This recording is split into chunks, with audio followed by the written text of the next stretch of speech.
Escorted by the Styx drones I and O to a corridor cart, they climb aboard, grimly, in pairs. Oslo and Peck, Lewis and Eddie, with Apton Styx behind them, alone. The guard drones both sit up front, which seems like a procedural error to Eddie. Surely one should take up the rear to forestall any escape attempts. The same thought appears to have crossed Lewis's mind, for the priest suddenly launches himself over the side of the cart. Unfortunately, he times the move badly. As Lewis hits the ground, the cart is starting a tight turn, so he crashes heavily and at speed into a sharp corner and rebounds off the wall and under the cart's back wheels. The brakes squeal, and the cart skews round, crashing its rear into the opposite wall, then bounces back over Lewis's cowering body with a sickening thud. "What the hell happened?"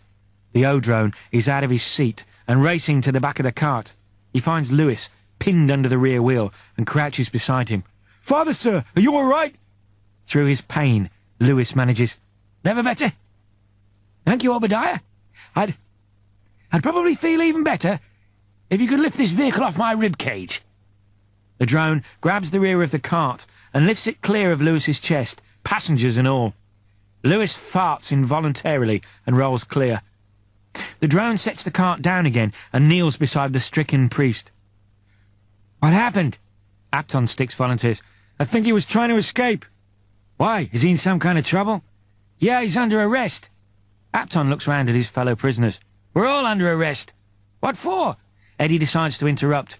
These drones could probably spend the entire day trying to sort out this little conundrum without actually getting anywhere. "Aren't you escorting us under arrest to the captain?" "We're escorting you, yes, but you're not under arrest." "Then why does the captain want to see us?" Obadiah Styx shrugs. "You have to ask him yourselves." He hoists Lewis up in his arms. "It's probably something to do with the murders." "Murders? Somebody's been murdered?" Styx carries Lewis over to the cart and sets him on the back seat. "Oh, yes, sir, doctor, sir." He climbs back in the front. "Lots of people have been murdered." There's gruesome evidence outside the suspended personnel storage chamber of the aftermath of mayhem. An alarming number of drones are busy performing various forensic functions, taking photographs, rolling out security tape, picking up bits of bloody gristle from the floor with tweezers, and popping them into labelled plastic bags. As the cart arrives, Captain Gwent hops over some security tape. "Hey there, Kruvich! It's like, say, total Amok City, Madland here! Check this out, ski!" Eddie, Peck and Oslo climb out of the cart and follow him. Lewis tries to get up, farts, and sits back down again. Peck turns back and gently helps him out. The captain leads them to a section of the floor where the blood splatter is more concentrated. "This," says Gwent, "was a crewman." "Who did it?" "We still don't know." Gwent nods up at the security camera, crushed beyond recognition. "What we do know is it wasn't you, Tin Man. Time of the crime, you were wedged upside down in a snack dispenser, miles away. You're all in the clear, incidentally. Around the time this showed up, you guys were all screwing around trying to flee the ship or something. This isn't the worst of it. Follow me, peoples!" Gwent heads for the suspended personnel storage chamber. A huge gash has been ripped through the door, and the metal has been peeled back. What Eddie sees shoots instantly to the top of his nightmare mental images chart, where it's likely to stay for the rest of his life. Every jar has been smashed. Shards of glass are floating around the floor in a shallow sea of green gloop. And the heads. Some extremely sick mind has been hard at work on the heads. Spinal columns are twisted and intertwined into bizarre sculptures. One spine, here, has been threaded through several adjacent heads, piercing them through one ear and out of the other. The mouths have been contorted into strange shapes, as if they're all singing. And all of them were people. Some of them people Eddie knew. People who could have been revived. "But here's the crazy cherry, right on top of the, say, loony cake," says Gwent, beckoning them to follow. He leads them, wading through the thick, ankle-deep gloop, towards a dark recess. He pulls out a torch. "Tell me what you make of this, bitch." Carved into the metal, in a crazed hand, there's a simple message. "You're next, Eddie? Lewis moans, a low whimpering moan on the cart seat behind Eddie. It's not the pain that bothers me. It's the damned... He breaks wind again. Farting I can't stand. Well, phew, bitch. Gwent waves at the air. You better go do something about it before we all say, sustain major nasal damage. He's right, Father, agrees Peck. We should probably get you down to the infirmary. Good plan, sneers Lewis. This would be a super time to take a little break from my duties. We have a demented serial killer running around, slashing the crew to bits and making necklaces out of the spinal columns, and the ship is plummeting headlong, without engines, towards a gigantic deadly planet. No, the only thing we can do is bundle everyone we can into the S-tip and make a break for it. Gwent ruminates. The S-tip will carry, what, 10 people? Lewis shakes his head. For a journey of any length, no more than 8. And we'll have to use the cargo space for fuel storage. Eddie is getting the germ of an idea. What kind of fuel are you talking about? Nuclear, of course. And the craft is fueled up now? In the launch bay, primed with nuclear fuel? Yes, but so what? You saying it's dangerous? No, I'm saying it's good. It could be very good indeed. I'm saying, Father Lewis, you might just have saved the ship. The Pilgrim parents are gathered around the meeting table in Planning Committee Room 1. Eddie is making his last-minute checks with Peck. Lewis, still plagued by his humiliating intestinal problem, moans with pain and embarrassment. Can't we please get on with this, Dr. Morton, before I fart myself to kingdom come? All right. Eddie nods to Peck, who waves her hand over the tabletop, evoking the 3D planetary display. This is a very delicate manoeuvre we're considering. There's no room for mistakes. Now, this is the Willflower. Eddie points out the tiny ship on the display. Can you magnify, say, 100-fold? Peck makes a small movement with her hand, and the ship swells in size, so that only the Willflower, part of the gas giant, and the planet designated as Thrip are on view. OK, Anna Viskovich. Gwent cranes over the display. I'm going to make a wild, outlandish guess that this little puppy would be the gigantic, deadly planet nobody bothered to mention to me. That's the gas giant, yes. Well, I name this planet Jockstrap. Yes! Gwent holds up his hands like a goal-scoring hero. Once again, the great Captain Gwent exceeds expectations in the superlative nomenclature category. Eddie's beginning to wonder if trying to save this crew is, in any way, a good idea. Thank you, Captain. Now, if I can drag everyone back to the tedious subject of avoiding total destruction. We all know we have 0 engine capacity, but we do still have 20% of the manoeuvring thrusters online. On cue, the simulation shows the thrusters on the display ship start to burn. The ship's progress towards the gas giant is slowed down, albeit minimally, and it starts to make a small, almost infinitesimally small turn towards Thrip. Eddie ignores the disappointed foot shuffling. It doesn't give us much. It wouldn't delay our encounter with the gas giant by more than a day at best, but it does get us into the right position for this. And again on cue, a huge explosion rips a massive hole in the side of the Willflower's hull. The ship, almost half destroyed, lurches violently away from the gas giant, on a course for the planet Thrip. Gwent yells, "Wowzer!" Oslo yells, "What the frot was that?" Eddie looks up from the simulation display. That was a controlled detonation of the S-tip. Wait a minute, Lewis narrows his eyes. Are you suggesting we blow up the ship-to-planet module? Eddie watches the simulation display for a second, waiting for the bit where the remaining manoeuvring jets nudge the wounded Willflower into a safe orbit round Thrip. Then he looks up and nods. Yeah, that's exactly what I'm suggesting. You're next, Eddie.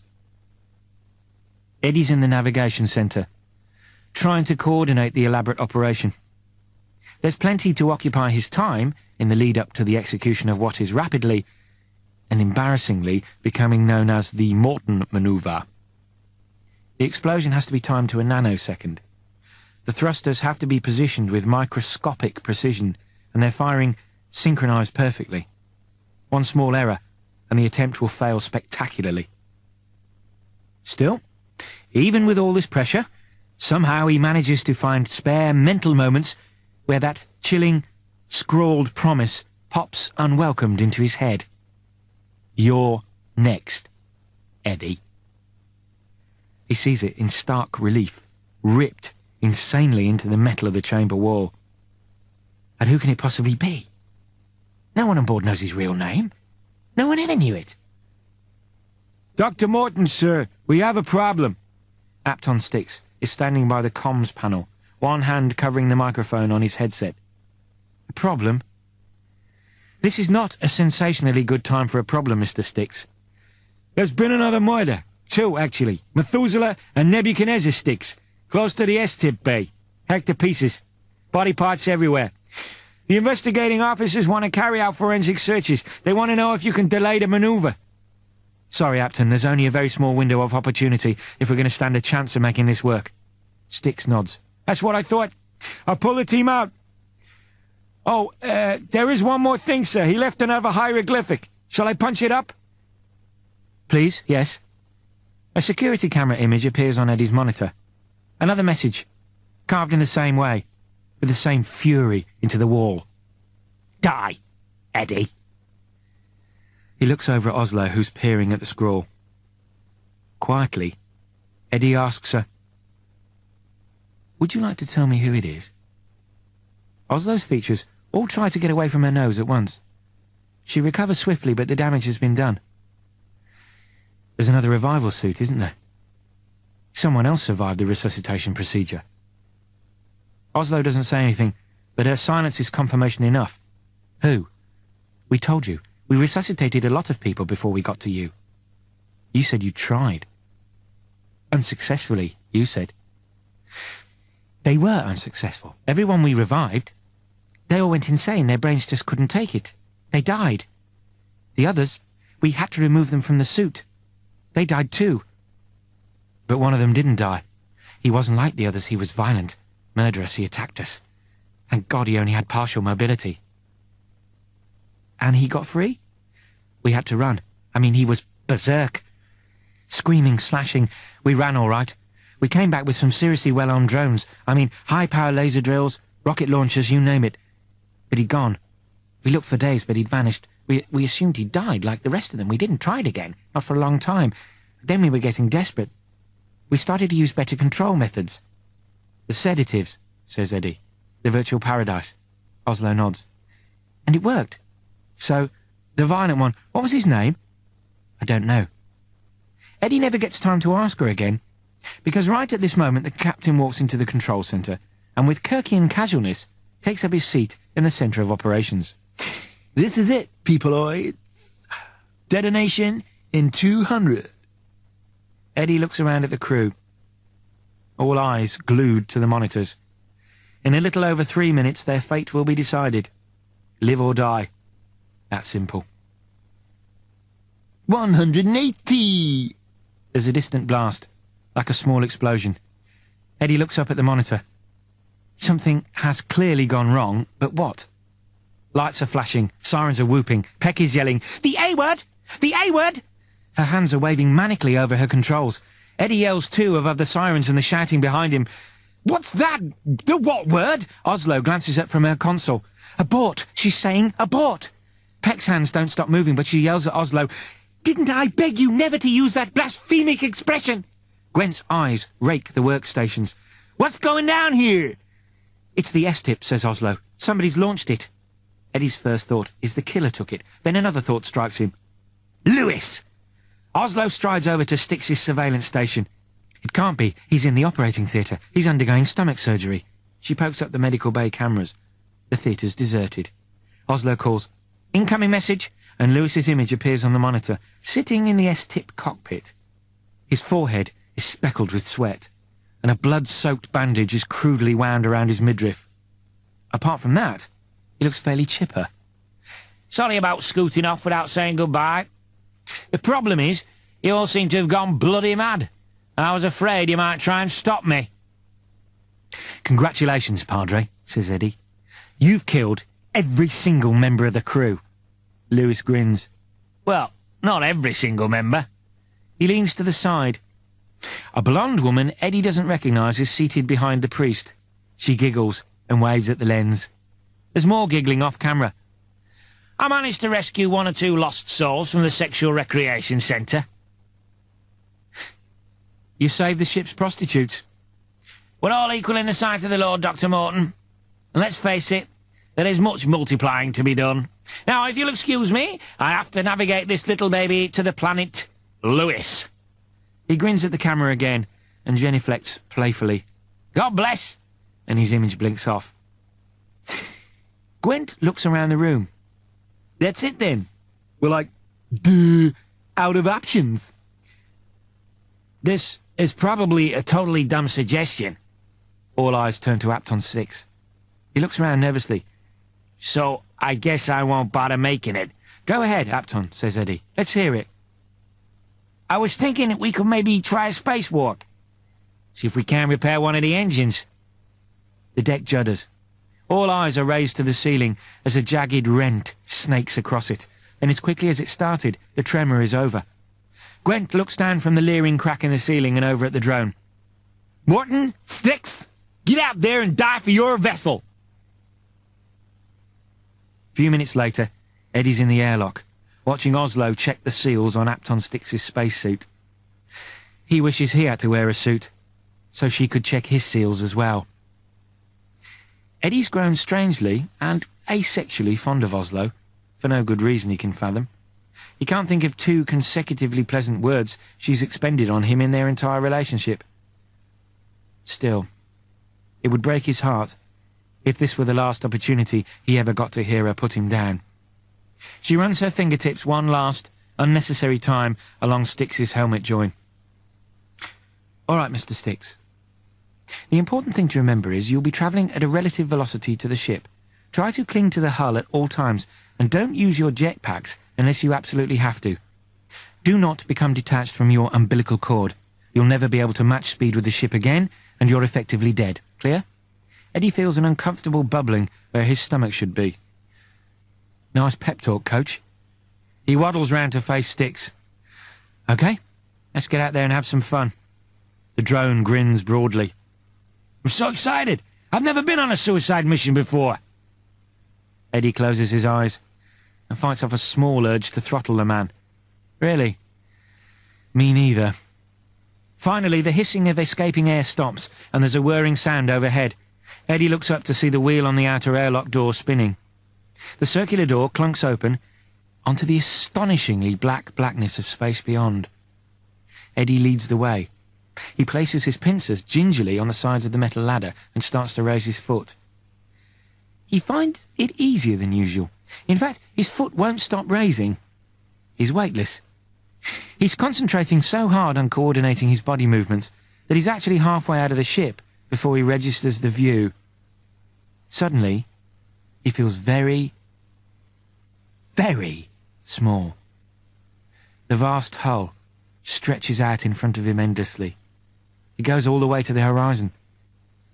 But that's not the most awesome aspect of the view.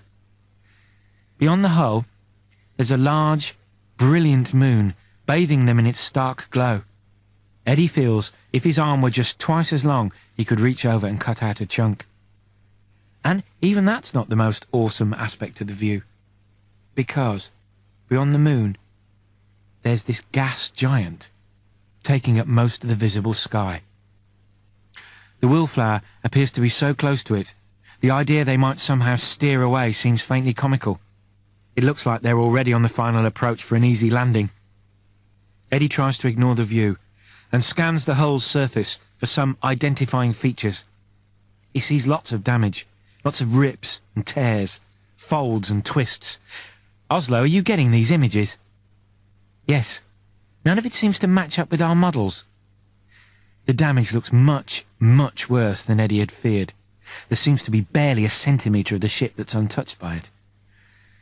It's difficult to imagine what could possibly have wreaked such widespread devastation, short of a long sustained attack by a vicious fleet of alien bombers. In his head, He hears Oslo yelp. Wait a minute. What's that? Turn 270 now. 270? What the hell direction is that? Eddie has to do the sum. She wants him to turn left. Couldn't you just say turn left? Eddie swivels in his cumbersome way. The ship is rippling. The hull is actually undulating as he watches it. It looks as if the metal is soft, almost liquid. What the hell is that? He says. Maybe you should take a look. Sir, may I take a look? Fine, Sticks. Just don't get too... No! Sticks is reaching for jetpack control pad. Before Eddie can stop him, he fires his jets and shoots up, spinning wildly, and accelerates away from the ship. He reaches the end of his tether within seconds. Eddie yells, "Turn the jets off!" But he gets no response. Oslo guesses what he's thinking. Leave him, Morton. Forget the damn drone.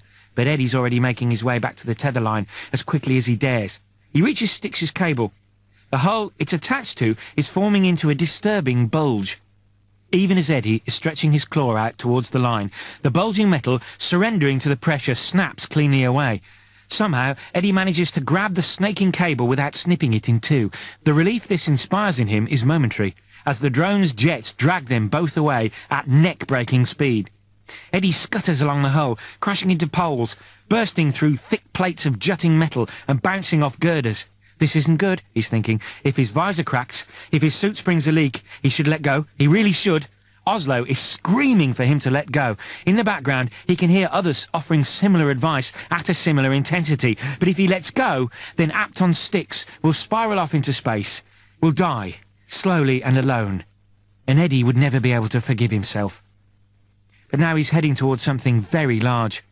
Something too large to crash into, crash through, or bounce off. It's the derelict corpse of the giant engine they were looking for. And colliding with it will certainly kill what's left of Eddie. Somehow, he summons up the wherewithal to raise his free arm and jab his claw into the hull with all his force. The pincer smashes through the metal, and Eddie slithers on past it. There's a jerk, a terrible cracking sound, and Eddie is yanked back. But the drone's jets are still burning, still dragging at him with immense force. He looks back painfully at his claw anchoring him to the hull, the tugs beginning to cause the hull to bubble up. He feels like a small child about to be dragged up into the sky by a powerful kite. He yells for Sticks to kill his engines before he kills them both, but the drone is still unconscious. The hull gives a little more, but he can't just let Sticks go, and then a shadow falls across him. There's something coming at Eddie from behind. He turns and looks. The hull of the ship is rising, like a huge tidal wave of metal at his back.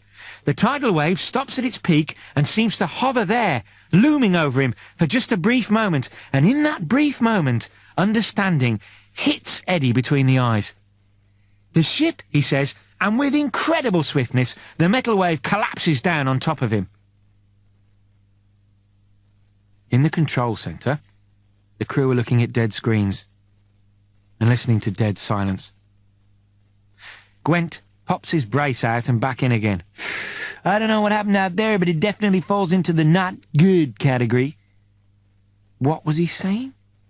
Oslo loops the playback and watches it over and over. He doesn't sound afraid. What can it possibly matter, Osmosis? The dude's been frisbeed. He's a flat metal plate, honey child, and we better start coming up with a plan C while we're still in the land of the vertical ourselves. Peck turns away from the playback. Something's happened to the structure of the ship, to the composition of the metal itself. It's mutating, breaking down. You saw what happened out there. You think that's a normal way for metal to behave? I don't think we're even going to make it to the planet, to the gas giant. Gwent sinks into his seat. So, even if we could resurrect an engine, it would be pointless. I don't think that would save us now. Kevich Peck, I guess one of your prayers might be in order, round about now. A rustle from the speakers grabs everyone's attention. Oslo spins back to the monitor. Was that? She cranks up the volume. A monitor fizzes, and for a brief instant there's a glimpse of an image. The camera is still functioning, damaged, but broadcasting. And there's another sound too. Definitely not interference. A word. 2 words, in fact. Dozy and bastard. Oslo smiles. She can't help herself. He's alive. Morton's still alive. Eddie doesn't know where or how, but he is still in one piece. The ship opened up and swallowed him. Jonah's in the belly of the whale. He doesn't recognise the room. It's some kind of huge chamber, like an aircraft hangar almost.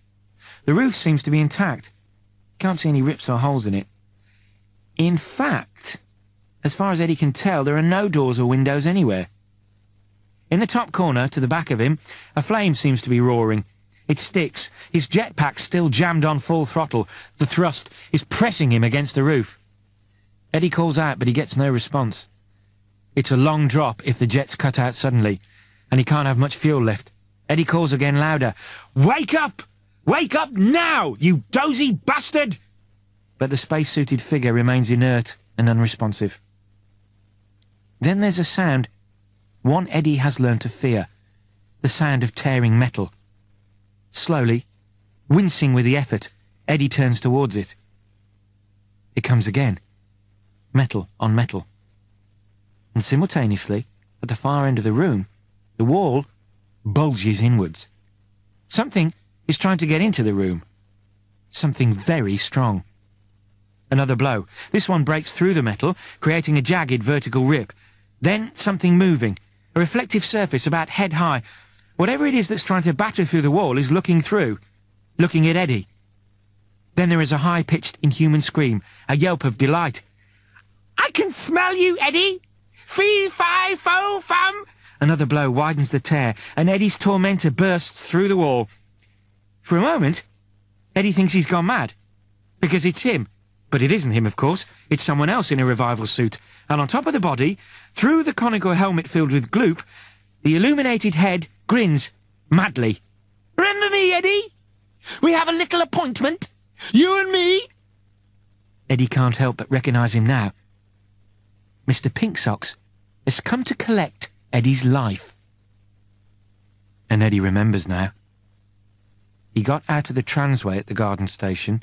He could feel the letter from Peck in his pocket. It was as if it was giving off some kind of glow. He was surprised by the size of the garden. It was more like a national park.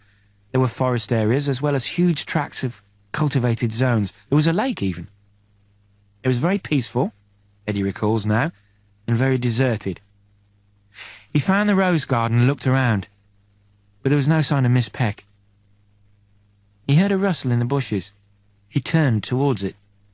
There was a flash, and Eddie was dimly aware of a sharp pain somewhere distant, in his stomach. But why did his stomach feel so far away? He put his hand down to feel, and it came up bloody. There was a priest then, standing over him. That nice priest, with it on his face, Father Lewis. He was crying. Forgive me, said the priest. Forgive me if you can, because I won't be able to forgive myself. The priest was cradling his head. I did it for the children. You understand? Eddie did manage to nod. For the children, and for the children of the children.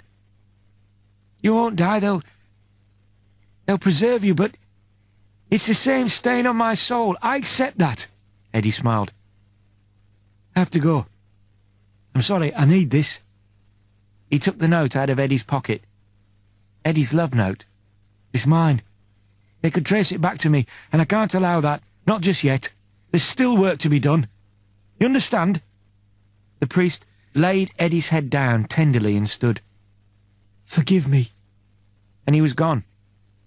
Some other people arrived. Lights were flashing. They were sticking sharp things into his body, but Eddie hardly noticed them. He just lay there. I've been waiting a long time for this. Pinksocks slowly raises his leg and takes a lumbering step forwards. A long time. Eddie glances down at his suit, trying to assess his own mobility. His left arm is useless, dead weight. Both his legs are working, after a fashion, but the right one has a broken servo in the knee joint.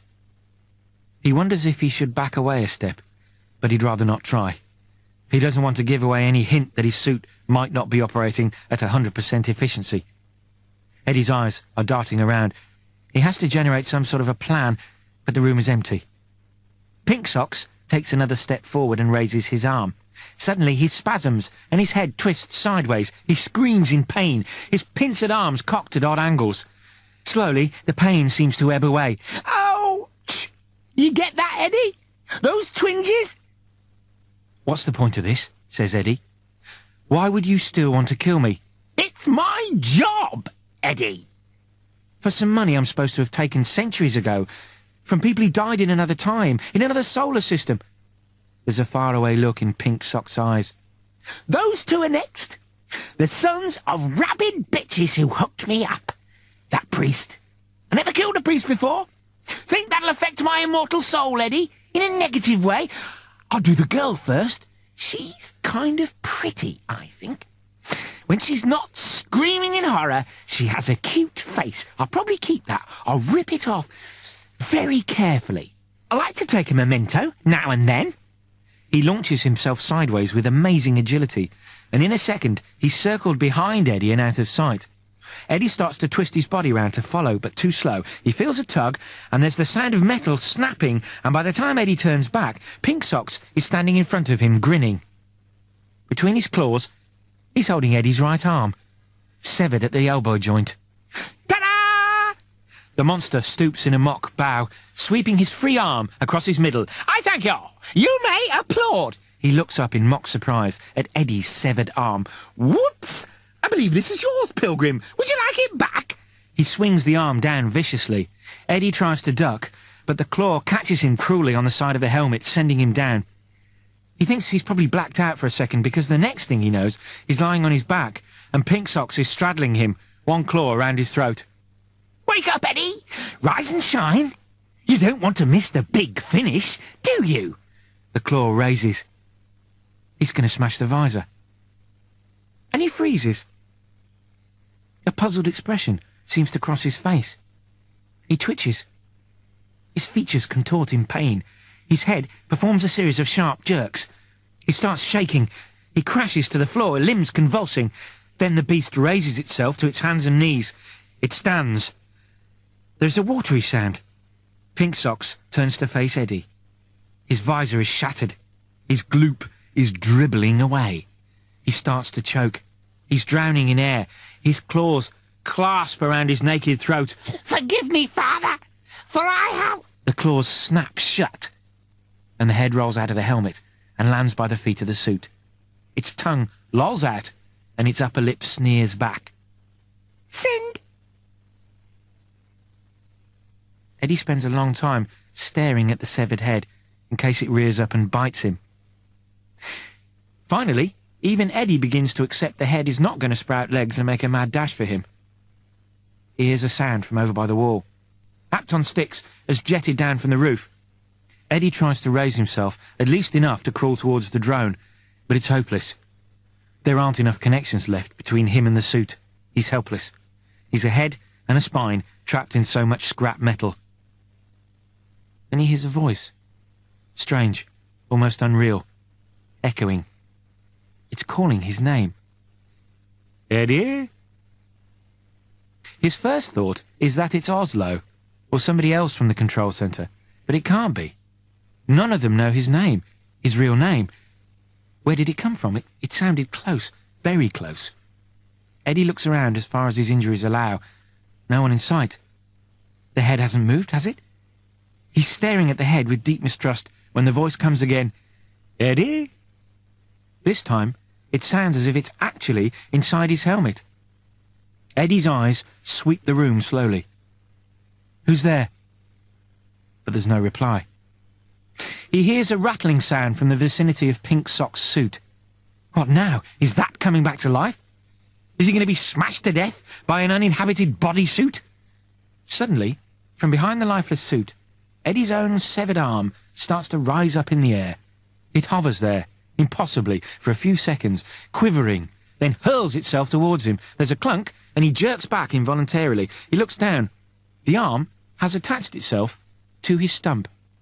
The cables start to writhe like a pit of squirming snakes, intertwining, winding themselves around each other. Somehow the suit is starting to repair itself.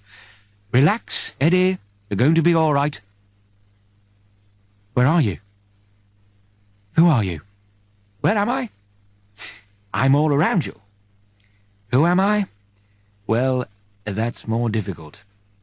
I suppose you'd say I'm the ship. Okay, Eddie, if you've lost your mind, you've lost your mind. No one would blame you after what you've been through. The ship's talking to you. Fine, talk back to it. But what do you say to a talking ship? We've spoken before, remember? And the message, "Calm down, Eddie, this is not the time," appears momentarily in his visor. It's the message Eddie thought he couldn't have seen when he first tried talking to the computer. You mean you're the ship's computer? Well, we've evolved beyond that. The ship is the computer, and the computer is the ship. You're part of us too. Your suit. Come on, Eddie. You already suspected something like this. That's true.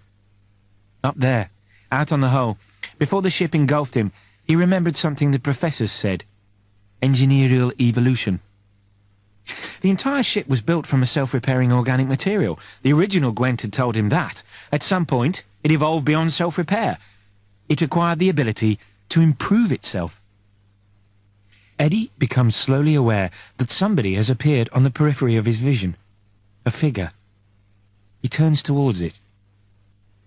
Looks like an angel from a Busby Berkeley musical. She's sporting pure white feathery wings and a shimmering satin dress. Has Eddie's mind finally gone bye-byes? Are you real? He asks. The angel looks down at her body. It depends on your definition of real, I suppose. Are you real, for instance? Eddie looks down at his own body. It's back. His body has come back to him. It's sheathed in a shimmering silver satin suit to match the angel's outfit. He raises his arm in front of his eyes and flexes his fingers. "No," he says. "Not real, I think. Virtually real?" "If you like." The angel smiles beautifully. "It's an illusion I've created for you." Eddie touches his face with his fingertips. The sensation is real enough. He runs both his hands down his torso. He feels his chest, his stomach, and, discreetly he hopes, his penis and his testicles. All present and correct. Welcome back, boys. Like a 6-year-old who's been followed home by a puppy, he says, "Can I keep it?" The angel's smile broadens. "For a while, Eddie, just till your suit's repaired itself." A thought strikes him. "Haven't died, have I?" "No, I just thought it was about time we had a little chat." Eddie looks round the room. The angel must have enhanced his perception in some way. He can see now the substance of it is alive. The walls are alive, the floor, alive and intelligent. And he understands. So there never was an accident. All this damage, that was you. That was the ship, redesigning itself. That's right. And it's almost complete now, Eddie. How do you know my name? Know your name? I recruited you, Eddie. I picked you out a long time ago. Let me show you. The angel holds out her hand. Eddie reaches out, touches her fingertips. There's a flash and noise suddenly. Lots of noise. They're in the casino. The casino in Afortunado. The Hotel Felicity. All those years ago. Look! Eddie looks. It takes him a second to realise he's looking at himself. He looks in a bad way, this old Eddie. His features are drawn and he's sweating. He's playing with something in his right hand, a gaming chip. The watching Eddie feels his arm jerk. The angel is tugging at his sleeve. Remember the sign? The arrow over the table? Eddie has to think. The sign. What did it say? Eddie to win. I remember, yes. Shall we do it? Eddie doesn't completely understand what the angel means. He looks over at his previous self, still scoping the room, looking for the right place to chance his dismal luck. Suddenly it comes to him. He's in the sign somehow. He is the sign. Ready to win. All he has to do is concentrate a little and the sign becomes Eddie to win. That's right, Eddie. That's very good. He looks over at his old self again, watches himself spot the sign and start to move towards it. Then there's that sense of sudden flight, and they're somewhere else. They're staring up at Eddie's face. He's at work now, at his old office. They're actually in his computer. He looks up at his working self, tapping away at his keypad. "Just concentrate a moment, Eddie. We're about to take the money away." Eddie senses something, some small effort of will, and he's aware that the computer's memory has been subtly altered. He sees himself staring, shocked, at the sudden anomaly in the figures, then jabbing wildly and impotently at the keypad. "You stole the money. You did that. We both did it, Eddie. You were here, and we didn't steal it, we moved it. That's all. It's in a bank in Africa. The account of a children's hospice. They have better uses for it than these people you worked for. No, wait a minute here. You framed me. You framed me for a non-existent crime that had me running from the mob, set me up to take Gordon's place, and got me removed from my body. That was all you're doing. Is that what you're saying?" Eddie's getting angry now. He feels manipulated and abused. What the hell for? For them. And they're back on the Willflower, in the control centre, watching Oslo and the crew, staring at their monitors. Someone has to look after them. They're children, really. You were the best man for the job. The only man, in fact. What's special about me? The fact that you could even ask that question. That suit, the horror of it, it would drive almost anyone insane. But you, Eddie, you expected so little from life. You not only survived the transition mentally intact, the suit actually improved you as a person. Be honest. You were such a nothing before, weren't you? This is probably true, but it still makes Eddie angry. All I've been through was to babysit a bunch of immature illiterates. That's the grand purpose? They're more than that, Eddie. They're very, very precious. They're all that's left of the human race. A flash, and Eddie and the angel are standing in a dusty, barren landscape. It's dark. There's a storm overhead, but it's a dry, lifeless storm.